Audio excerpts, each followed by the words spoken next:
How's it going, everyone? This is the Go Long podcast, golongtd.com. And man, thrilled for our guest here, Clay Harbor, the pride of Libertyville, Illinois. Do I have that right, Clay? I was born in Libertyville, Illinois, but I'm actually from Dwight, Illinois. So, I don't want to, get the people of Dwight mad at me, but Dwight is my hometown. That's right. You don't want the whole town coming after you. That's smart.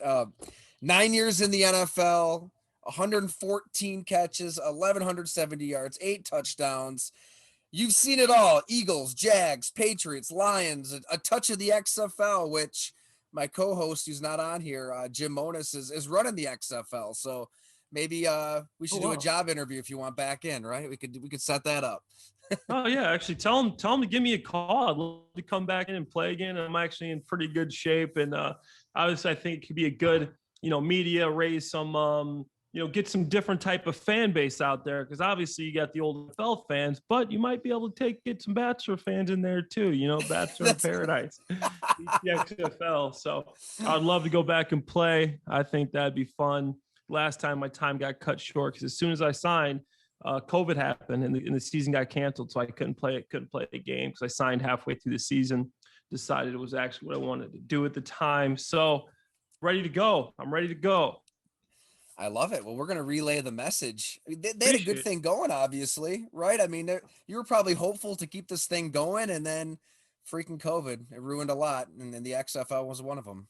Yeah. So you have to go through the Team 9 if you come on. So I decided I wanted to play halfway through the season. I go to a tryout.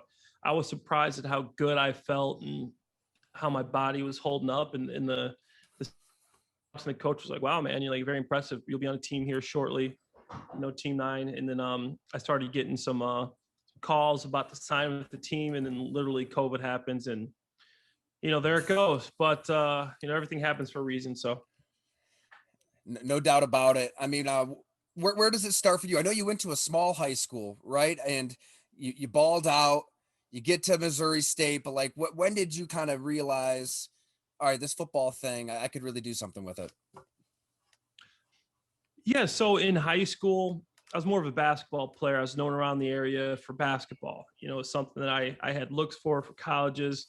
I was very athletic. I could jump. I was dunking, in 8th grade, summer 8th grade. I'm dunking a basketball. 8th grade? 8th grade, I got second place in state in high jump. I could jump, and I was tall. I grew early. I was 6'2" in 8th grade. Going in my, I grew 1 more inch. 6'3". So it's pretty funny how fast my brother, same thing happened to him. We thought he was going to be Shaq. He was so big. He was 6'2", 6'3" in 8th grade. Just never grew another inch. And he got a lot of basketball looks, but he's just a little bit shorter. So he decided to go to Missouri State to play football. And he's 1 year older than me.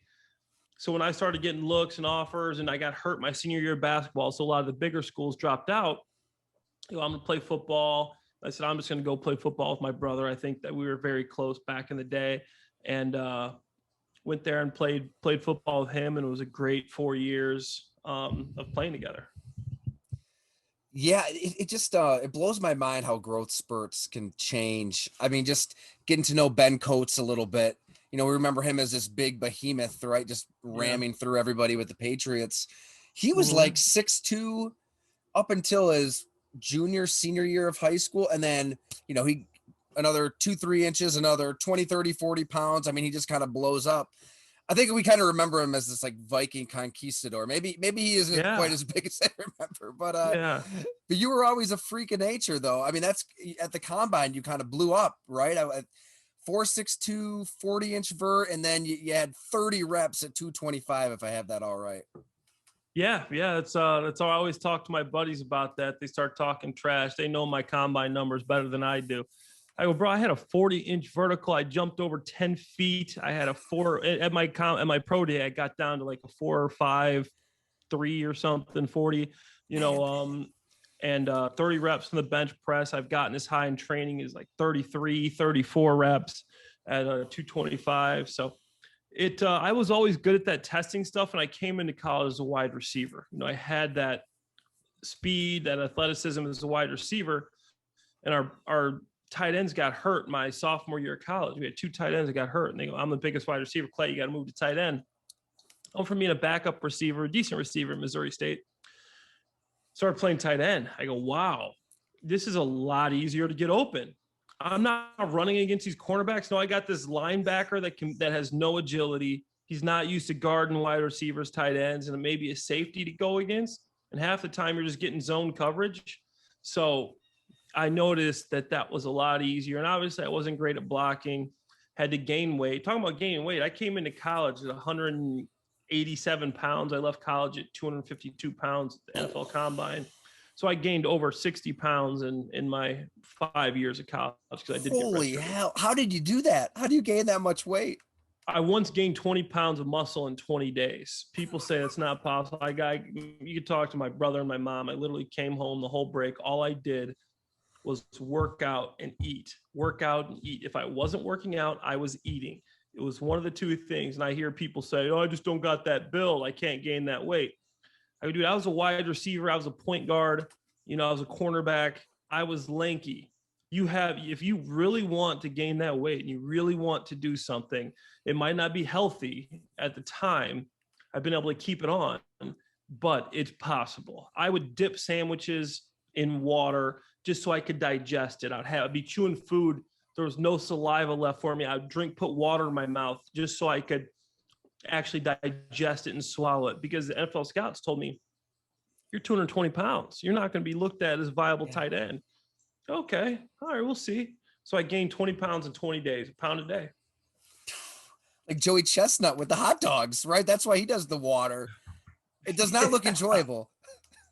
I was literally Joey Chestnut for an entire, it was Christmas break. My mom was just making me food, and she knew my goal was to gain weight so I could play in the NFL, and that, I had the whole family and everybody working. And I came from a pretty poor family, so like they're scrapping money together just to buy me food. So it was actually a funny time, and my aunts and uncles giving me 10, 15 bucks here just so I could go buy food to eat and try to gain weight. But they're all the biggest fans. They would all carpool down to Missouri from Illinois to to watch the games and stuff. So it was a pretty fun time. But what are you eating? Like, does it have to be healthy? Like, can you just literally pound like Whoppers and double quarter pounders and just try to turn that into muscle? It wasn't that bad, but it definitely wasn't healthy. Looking back at it, I thought it was healthy. My mom would cook us like some shredded beef, or she'd put some roast in the crock pot, and I eat a bunch of sandwiches. Like my mom would make me sandwiches, and she's hilarious. She just loved cooking for us. That was her favorite thing to do. Me and my brother. I mean, anything I wanted, like, Mom, can you get us a sandwich? At some point, though, it's probably not enjoyable to eat that much. Like, what's this? I'm picturing that scene in Matilda, that old movie where he's the fat kid's eating the cake, and it's like, cake's great, but then when you got to eat a cake that's about this big, at some point, it's not fun. It's not enjoyable. It was a job. It was a job. I wasn't doing it because I liked the taste or because it was fun. I was literally eating just to gain weight. And I'm like, okay, how do you gain weight? You got to, in good weight, you lift it. I would work out as hard as I could, kill myself. I'd do my running, and the rest of the time I was eating. I go, I'm not going to gain weight and get slower. I'm not going to gain. So I was making sure I'm lifting as heavy as I could, as much as I could. I'm running still, but I'm just eating. I'm eating. So that's what I did. And I ended up gaining all that weight and went from a skinny wide receiver to a pretty bulky tight end. And that's how I got drafted in the NFL. If I never did that, I never would have got drafted. Because you had those insane numbers too in Indy at the combine, in addition to getting into the 250s. At being 250, if you're 220 and you're running a 4.5 and a 4.6 and then a 40-inch vertical, I mean, it's okay. But like, we had a guy that did that. His name was Doran Dickerson my year at the combine. He was literally me before I gained the weight. He had those numbers. He ran a 4.4. He jumped 40 inches, but I was like, hey, this guy's 220 pounds. How's he going to play tight end? So I literally have a person that was very similar to me. And I'm like, that's probably what would have happened to me. And his numbers were very impressive, but I don't even think he got drafted, and he didn't last but like 1 or 2 years in the league. I remember him from the combine. So that was interesting to see. I mean, you were the 20 2010 draft, right? 2010, Rob Gronkowski. We Yeah. had, Jermaine Gresham, Jimmy Graham, Aaron Hernandez, Tony Moyaki. We had a good draft. Like we had the most tight ends drafted in like a I don't know what year span it was. But we had like 22 tight ends drafted. I was the like 11th, 10th Yep. or 11th tight end drafted, I think, and I was in the 4th round. Usually, you're in the 4th round. You're like the 5th tight end drafted or something. Dennis Pitta. Dennis Yeah, Pitta. it's that draft is so fascinating. I'll throw a tease out there. The Blood and Guts, the tight end book I wrote, comes out in October. But that draft, I mean, it's wild how Bill Parcells, Sean Payton, so many big name coaches were deciding kind of who went where, and certain coaches like certain tight ends. And you're thrown right in the middle of it. You're part of that discussion because you're part of this revolution. I mean, you're probably seeing where the position's going right then, right? I mean, Tony Gonzalez, Antonio Gates were doing their thing. You've got this athleticism and you got something to offer at this position that's evolving right before our eyes. Yeah, it's crazy. I like the old school tight ends that would block too, because I was always a guy that would mix it up and block, and I had to do a lot of that stuff. I thought I could have been a really good receiving tight end if I would have got the opportunities to, be that guy, but I never did, and then I had injuries, and I feel like I left a lot of catches and stuff on the field. But I think that I think the position is meant to be a two-faceted position. You got to block. That's why I respect Gronk so much. I played with Gronk. Gronk is a guy that could block like an offensive tackle, but he also made plays and could be a great receiver. So that stuff to me is what a real tight end is. A guy that's going to go out there. He's going to be able to run power. He's going to be able to run his own to him, run outside zone to him. And you're also going to be able to throw a pass in the seam. He's going to catch a ball over the middle, take a hit, and give his team the first down. He's gonna be a red zone threat. A guy like Gronkowski. That's why I like him so much. As opposed to, I think a lot of guys like. That's why I put Gronk ahead of Travis Kelce as far as all-time tight ends, guys like that. I think Kelce is the best receiving tight end I've ever seen, as far as his route running, his hands, just his natural elusiveness. But I think you got to give the edge to Gronk because his blocking just sets him apart. I mean, you have an unpredictability. If you're on the field playing tight end at the Y, I mean, really wherever you are, if you're in the slot, if you're split out, if you're in motion, I mean, if a team knows, all right, this dude might be crackback blocking here, he might be taking on a D end, or he might be going down the field. It's psychologically, it opens up so many doors where, Kelce maybe doesn't necessarily do that. I think Gronk's your rookie year, God, he like broke Kyle Vanden Bosch's neck. Like he just crack backs and just takes him out. You watch the game and it's like an innocuous play. Nobody really talks about it, but he did that in addition to just doing whatever he wanted to down the field. Absolutely. If you got a guy that, he's a Y, he's on the right side of the ball, they know they're not running zone to Travis Kelce, or they're not running power. I just don't think he can do it. Like specific guys, you just can't do that to. So you're taking away a big chunk of your possibilities. When you have a guy that can hold up, in line, it really changes things and opens up so many things for your offense. And then you get a guy that you can split out, opens up another thing. And that's something Gronk could do too, is, you got two good tight ends, so now instead of running a 2 tight end set too tight, you're running, 2 tight ends in the slot. And now you got 2 linebackers put out in the slot. You want to have a tight end that when they bring him in, that they're bringing in another linebacker. Or they have to bring in a big package. They're not playing him with a nickel, because if you're playing with a nickel, you're getting there's nothing that you're benefiting from as far as in the passing game. If they can just use a nickel to guard them, then, what's the point in the passing game? At least hopefully he could take advantage of that nickel in the running game, move them. But if you can't, then the whole point, in my opinion, of being a tight end is lost, because the matchup might as well be a receiver on a nickel then, instead of a tight end on a nickel.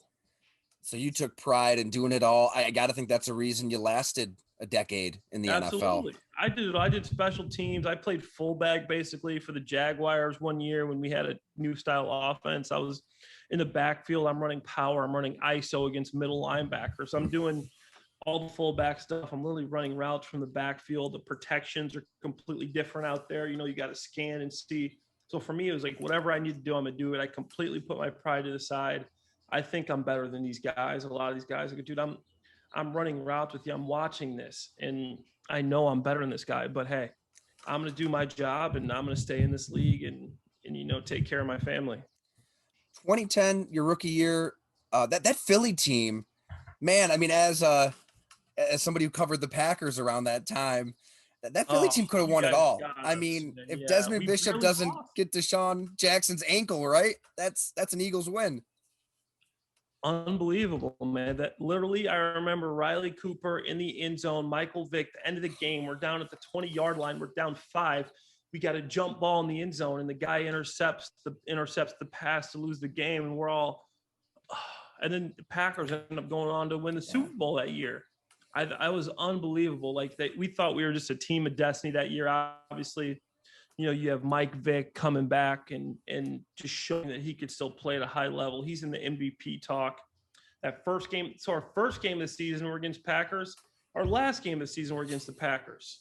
I remember that I had a holding call the first game, my first ever game when LaShawn McCoy scored a touchdown. I got called for a holding. You talk about wanting to freaking go bury your head in some sand somewhere. The Philly fans, boo, get this guy out of here. Boo, Harbor, you suck. I'm like, oh my gosh, I'm sorry. So yeah. What was it like? I mean, we see Mike Vick on TV all the time now, right? I mean, it's been a few years since then, but people forget when Andy Reid gave him that opportunity out of prison, it was not received well. I mean, there was a lot of backlash, rightfully so. I mean, the detail of what happened with Bad News Kennels, it's disgusting. I mean, as a dog lover myself, how was he kind of received in the locker room? I mean, what was that transition like when this guy who's in prison for this thing is suddenly in your locker room, and then boom, Kevin Cobb gets hurt and he's your starting quarterback? People weren't happy. There'd be people protesting outside of the facility. There'd be, a lot of people writing articles, news people coming in. We had a lot of national news coverage that year. I'll tell you, man, every week there was just a ton of national news people in the locker room. Vic in the locker room, I mean, he's a polarizing figure. He was a first round draft pick. He got $100 million contract with the Atlanta Falcons before that was even thought of. This guy was, to everybody, he was like, there was like an aura about Michael Vick. Like this guy, he's incredible. He like grew up. I was playing him in Madden. It's just like this guy was special, and he was the nicest guy ever to everybody. And then he's our starting quarterback, and he's just making plays out there with Deshaun Jackson, Jeremy Mack. It was a fun time. Brent Selleck, my counterpart. It was a good season, and there was just an aura. Everybody in the locker room loved him. I mean, nobody really ever brought up the dog thing, and everybody, this guy did his time in federal prison. People have killed people and not had to do that. So it was disgusting. I'm a huge dog lover too, honestly. I think that, but people really forgave him. Mike did his time. He rehabilitated himself and realized that wasn't, something that was acceptable or any, rational human should do.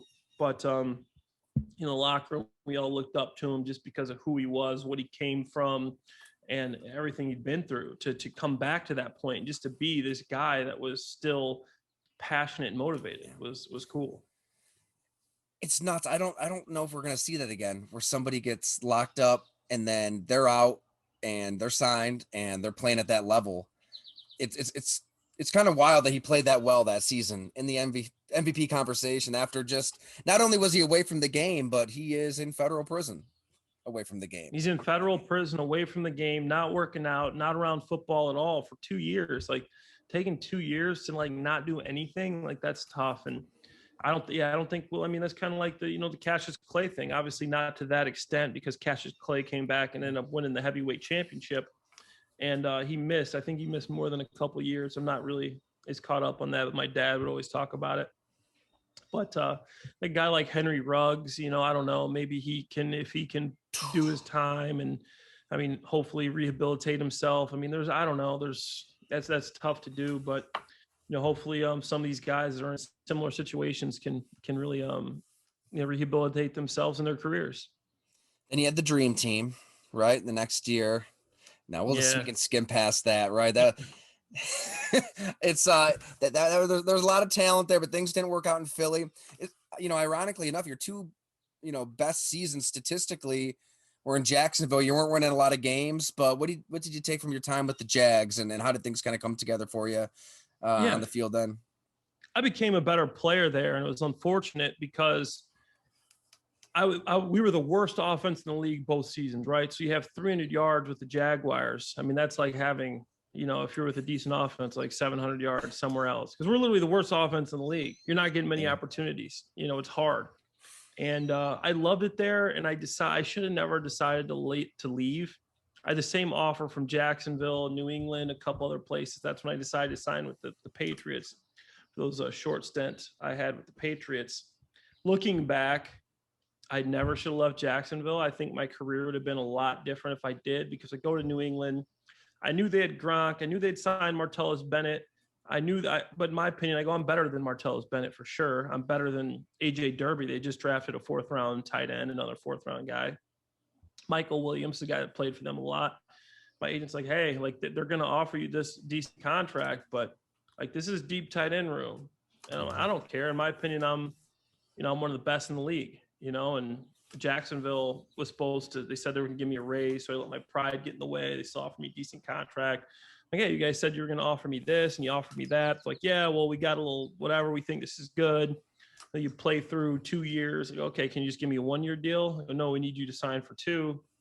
So basically I made an emotional decision instead of, thinking through logically, which would have helped me out instead of going to New England. And I signed with Detroit.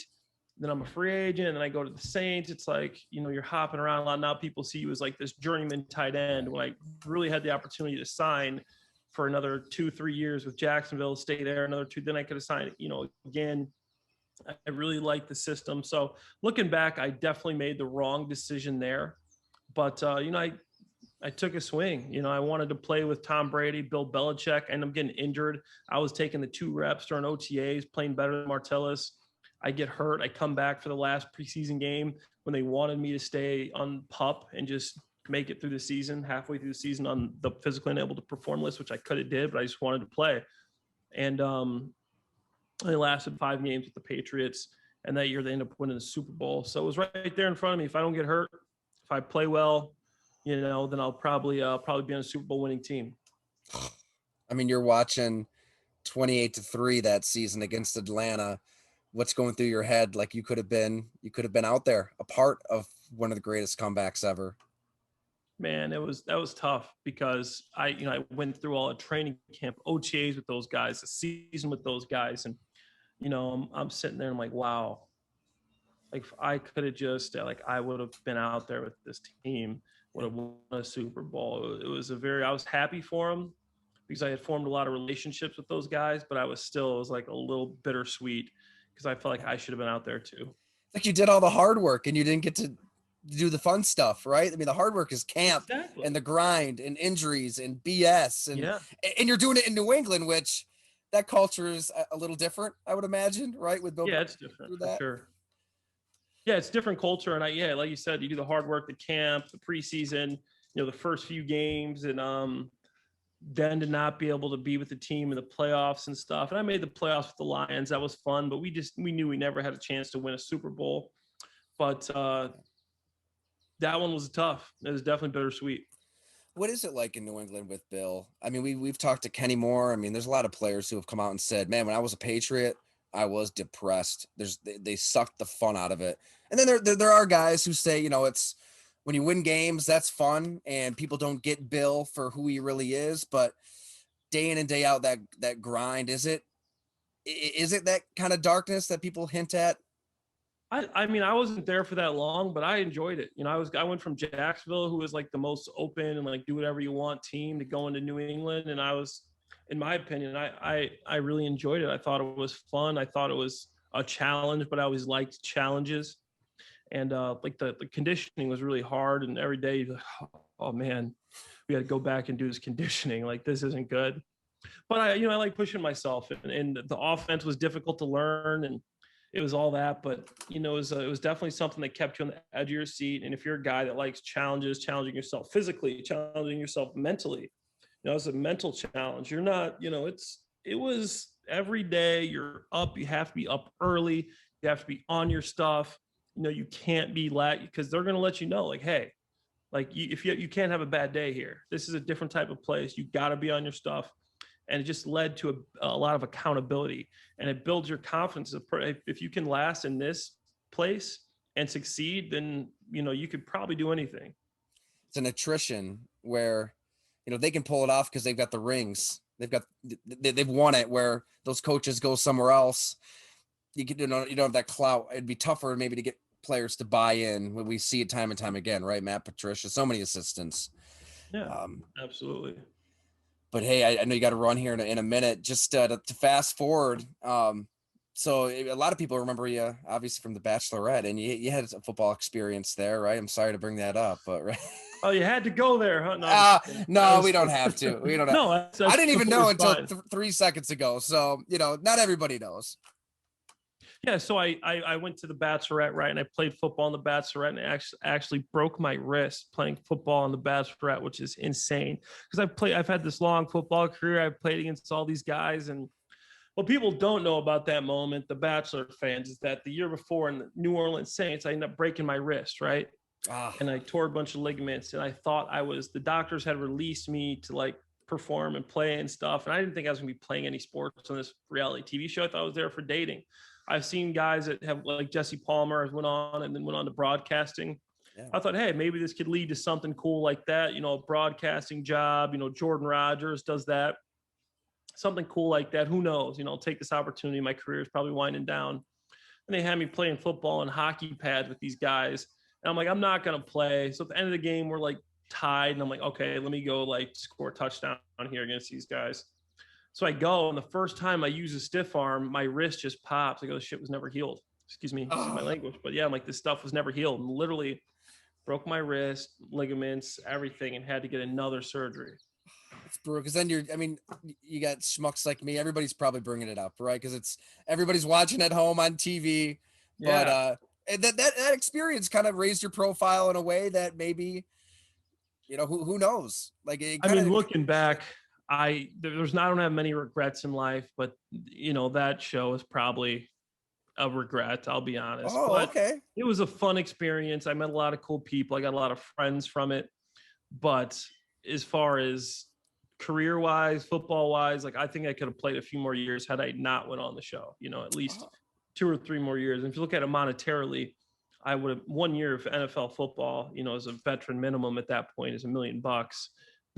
So it's tough to, pass that up when you're out the league saying, hey, I would have had another $1 million, and then saying, you obviously your contributions to your 401k, your annuities, all that stuff. This monetarily, it, wouldn't have made sense if I would have known that I got hurt, wouldn't have played another year in the league afterwards, wouldn't have made sense. And then I ended up getting workouts. I had a couple workouts lined up after the Bachelorette. I work hard to get my wrist back in shape.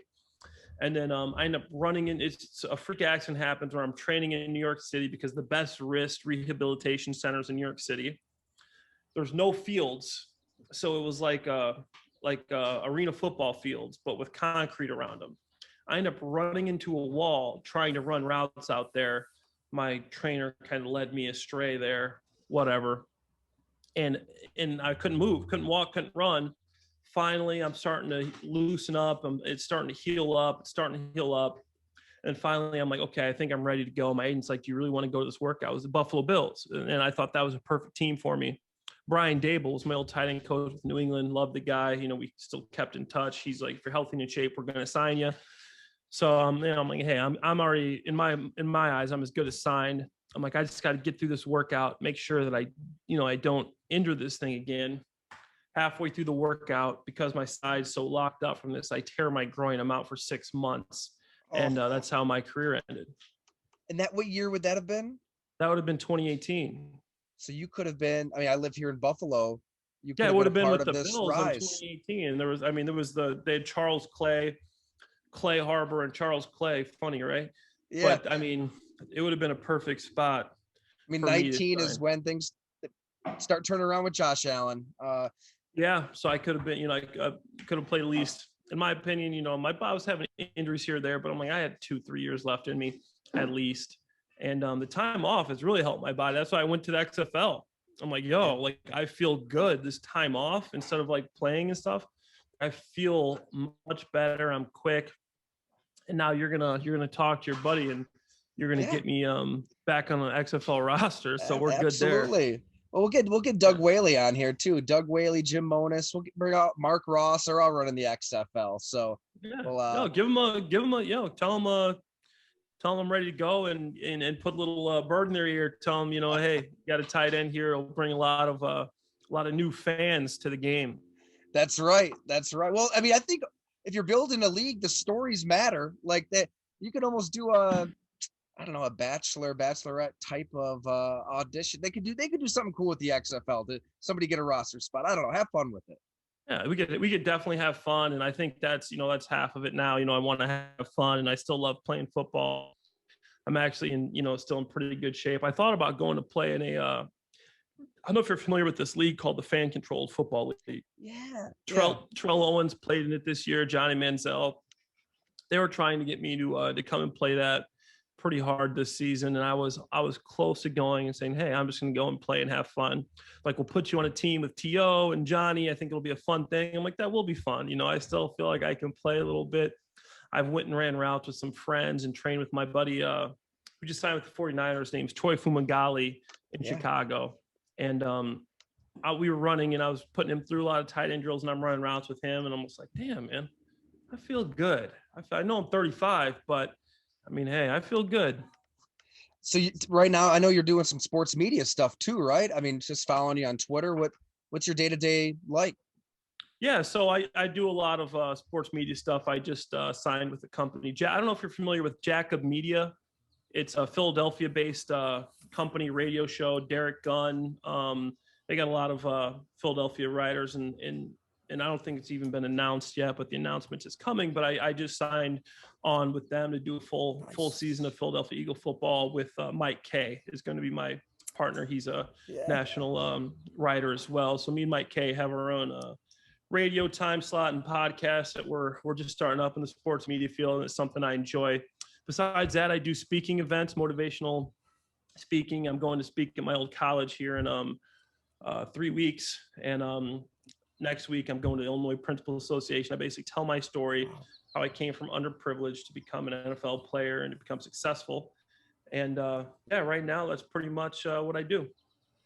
Good for you, man. Well, we'll have to have you back on then. We'll get into that story a little bit. I imagine you're changing lives with it. It's really a passion of mine. I really enjoy it because you're talking to these kids that didn't know that someone from their socioeconomic status could reach a specific goal that they had in mind. Like for me, I'm like, my parents were never married. I grew up in a trailer with 12 kids. I didn't have a bed until I went to college, all this stuff, and just talk about my experience. And then the people that I've been able to be around, guys like Tom Brady, how I've watched him, looked at him, taken pieces of what he does, why he's so good at what he does. Organizations like the Patriots, and you just you find all these things, and you take, you just see all these things, you put them together, and you really get a good view of why people are successful and what it takes to be successful in different industries. And that's what I speak about. 12 kids in a trailer. Yeah, 12 people, not 12 kids. It was my whole family. But yeah, there was a lot of us in the trailer. Me, my mom, and my brother shared one bed. So yeah. I mean, how did you? I mean, could sum it up. How did you get from that point to here? Like, what is that thing that was deep inside of you that drove you to this point? What took me from it's a mental thing, but it comes down to routines, habits, and discipline. And I'd say just you're not going to change your life in one transcendent moment, right? You change your life when you change something you do daily. And me realizing that habitually I had to change things. Coming in college, I was going to fail out of college, and then coming home realizing I had to have better habits. I had to change my habits. Instead of coming home and playing Xbox, you have to do something that I can't do this anymore. I'd unplug my Xbox. I'd disconnect my TV. So I'd make it harder for me to play. If I wanted to play Xbox when I get home from practice, now I'm gonna have to do all these things to connect it. Now I'm gonna study, now things like that in the training room, in the weight room. I would be a guy that would cut out of workouts a little bit early. Okay, I got to change this habit. Now I'm not going to let myself skip this set. I got to get this number of reps per week of each workout at this numbers, and just really habitually changing my life and my day to day. And then it just consistently, you stack, and it's discipline. It's simple. It's not easy. And then eventually you just see the gains. I'd see myself going from this guy that was redshirted, backup wide receiver, to now I'm 3-time All-American, just because you got to do it every day. And that's how I was able to become that guy in school. I just got accepted to Kelly School of Business as well. And it's a complete remote, it's a remote program, but I'm working towards getting my MBA, and it's hard. I've already looked at the class list, school starting this fall in a month and a half, but I'm looking forward to it. It's going to be tough, but as long as I have a good routine, I keep discipline, and make sure my habits are there, I know I'll graduate with my MBA in a couple of years. Sounds like Atomic Habits, man. You're the walking embodiment of that book. Absolutely. Atomic Habits is a great book. I love that read. 7 Habits, old book, 7 Habits of Highly Effective People, but still a great read. There's a lot of good reads out there as far as habits are concerned, but literally people ask me like, okay, what's the secret? You came from this position. It's literally your day to day. It's your habits, it's your diet. You're not going to lose 10 pounds in a day. I know I gained 20 pounds a day, but you're going to have to habitually change the things you do. You're going to have to get in the gym. You're going to have to do cardio every day. My mom's lost 50 pounds in the last 3 months just because now she's walking every day, and I have her eating right, and she's intermittent fasting. I'm going to do a big social media post about her in an upcoming week or so, just for her. Man, how proud I am of her finally listening to me and just doing things and knowing that it takes discipline. It's really impressive. We're so into instant gratification, our generation, where we're living on social media. We want quick fixes. We want things to happen right this second. Things haven't changed over hundreds and hundreds of years. It's about putting in the work. Anything in life, right? It's just, you've got to put in the work. You need a motor if you want change. It's like the Atomic Habits when he says, you got to get 1% better every day. To me, that's huge. Just if you get 1% better every day, you're going to be 37% better by the time, by the end of the year. Just get 1% better every day, a little bit better, read a little bit more, do a little bit more cardio. And it's just a consistency, diet, weight room, reading. If you're going through this, MBA program, you see this whole course you got to do. Oh my gosh. How do you eat an elephant? You eat an elephant a bite at a time. Yeah. You got to do it a bite at a time. It's just something that you got to keep chipping away. Same thing in social media, in anything.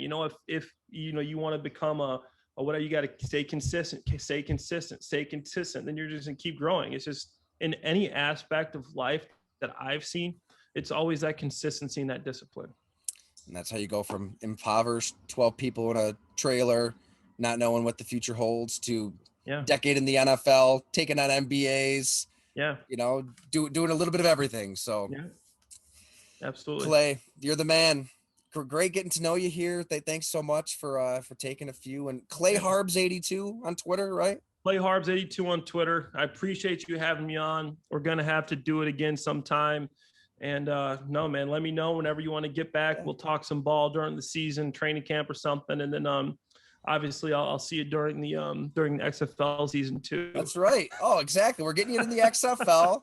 And I saw you floated out there, the Rob Gronkowski. You just hung out with him a month ago. He's not retired, right? You don't think he's done. So when you're ready to break that news, let us know too.